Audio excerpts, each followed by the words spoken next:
이것이 대대적인 유행을 타게 된 것은 드라마 커피 프린스 1호점이 공전의 히트를 기록하면서부터입니다.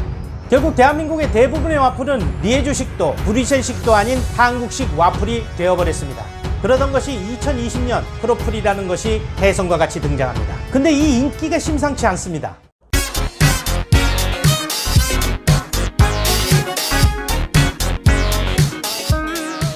안녕하세요. 카페 창업 전문 유튜버 덕분이네입니다. 카페 메뉴의 궁금증을 해소하고 대안을 찾아주는 카페 메뉴 오토카지 시간입니다. 오늘은 요즘 인기를 끌고 있는 크로아상과 와플의 만남, 크로플에 대해서 이야기해 보려고 합니다. 시작하기 전에 구독과 좋아요 꾹 눌러주세요. 저에겐 큰 힘이 됩니다.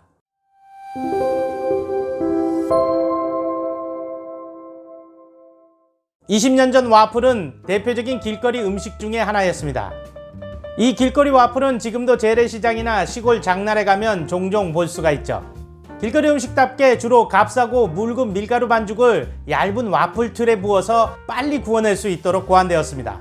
얇게 구워낸 와플 위에 크림이나 잼을 발라 반으로 접어서 손에 쥐어주는 그런 식입니다. 저렴한 가격만큼 재료도 저렴한 것을 사용합니다. 이후 이 땅에 스타벅스가 들어오고 대한민국의 카페 시장은 일대 변혁의 시기를 맞이합니다. 기존의 매장형 카페는 도태되고 테이크아웃 스타일의 카페가 주를 이루게 된 거죠. 이전에 매장형 카페에서는 조리가 필요한 음식을 제공하는 곳이 많았습니다. 하지만 바뀐 카페 시장은 빠른 속도로 제공할 수 있는 간단한 사이드 메뉴를 요구했습니다. 이때 등장한 것이 벨지움 와플입니다. 와플로 유명한 벨기에에서 영감을 얻어 대한민국에 맞게 한국식 벨지움 와플을 고안하게 된 거죠. 이것이 대대적인 유행을 타게 된 것은 드라마 커피 프린스 1호점이 공전의 히트를 기록하면서부터입니다. 커피 프린스 1호점의 주력 사이드 메뉴가 바로 와플이었습니다.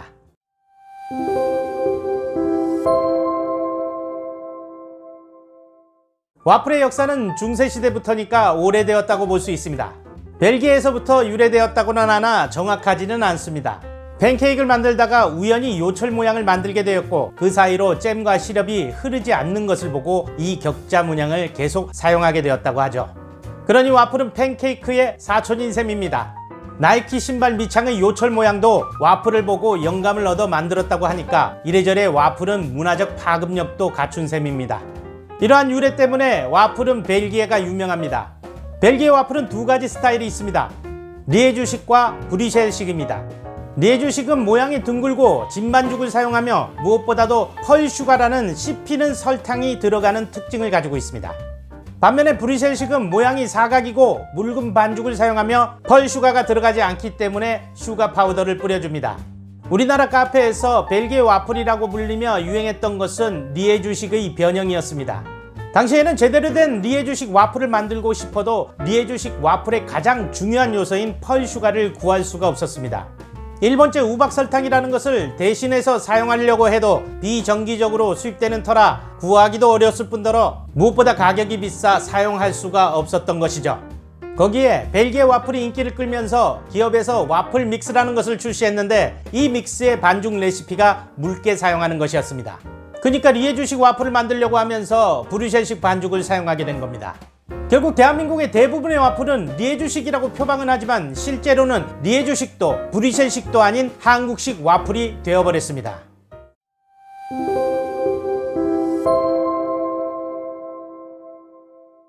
오래가는 음식에는 비교할 수 없는 독특한 식감과 맛이 있습니다.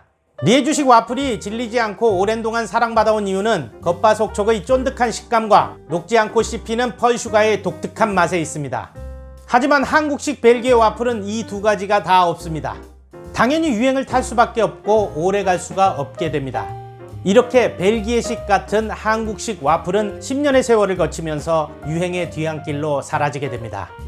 이후 와플 버거를 비롯해서 와플에 대한 다양한 시도들이 있었습니다.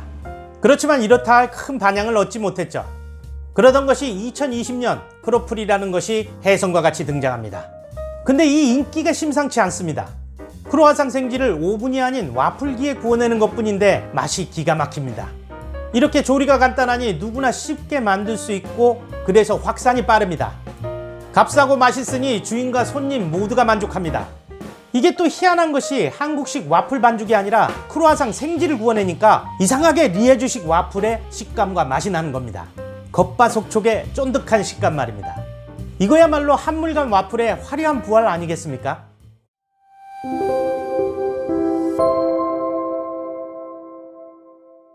크로플은 앞서 말씀드린 대로 조리법이 간단합니다. 첫째, 와플기를 구입한다. 둘째, 크루아상 생지를 준비한다. 셋째, 와플기에 굽는다. 넷째, 적당한 토핑을 한다. 이렇게만 말씀드리면 덕분이네 스타일이 아니겠죠? 지금부터 팁을 드리겠습니다. 첫째, 와플기는 가정용을 쓰셔도 되겠습니다. 가정용도 요즘 잘 나옵니다. 크로플이 너무 잘 팔린다. 그러면 그때 비싼 업소용을 사시면 됩니다. 제가 써본 가정용 와플기 중에서는 니킵 와플기가 좋았습니다. 이거 광고 아닌 거 아시죠? 둘째, 크루아상 생지는 샘플을 받거나 한 박스 구매해서 꼭 맛을 보고 결정하시길 조언합니다. 저는 써보니까 디앙뜨 제품이 좋았습니다. 역시 광고 아닙니다. 셋째, 이게 중요한 팁인데 굽기 전에 생지 앞뒤로 펄슈가를 뿌려주십시오. 펄슈가를 박는다는 표현이 더 적당할 것 같네요. 예전엔 구하기 어려웠던 펄슈가를 지금은 쉽게 구할 수가 있습니다. 리에조 와플에 꽂힌 펄슈가를 첨가하면 다른 집의 크로플과 차별화도 되면서 리에조 와플 본연의 맛에 더 가까워질 수가 있습니다. 와플기에 버터 바르는 것도 잊지 마시고요. 넷째, 시나몬 크로플과 메이플 크로플이 잘 나갑니다. 시나몬은 시나몬 파우더를, 메이플은 메이플 시럽을 뿌리면 됩니다. 플레인, 시나몬, 메이플을 기본으로 하고 아이스크림과 과일을 추가해서 플레이팅하면 좀 더 비싼 가격으로 낼 수 있습니다. 여러가지 토핑을 연구해서 우리 집만의 시그니처 크로플을 만들 수도 있겠고요. 아메리카노와 묶어서 세트 메뉴를 만들어내도 좋을 것입니다. 자, 오늘의 요점 정리. 1. 와플의 원조는 리에조 와플이다. 리에조 와플은 겉바속촉의 식감을 가지며 씹히는 설탕이 들어있다. 2.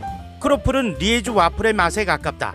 크로플은 이전의 한국식 와플보다 오랫동안 사랑받아온 리에조 와플 본연의 맛에 가깝다. 이것이 크로플의 인기의 견인차 역할을 한다. 3. 와플기는 가정용을 사용해도 된다. 고가의 업소용 와플기보다는 가정용 와플기로 2대 구입하자.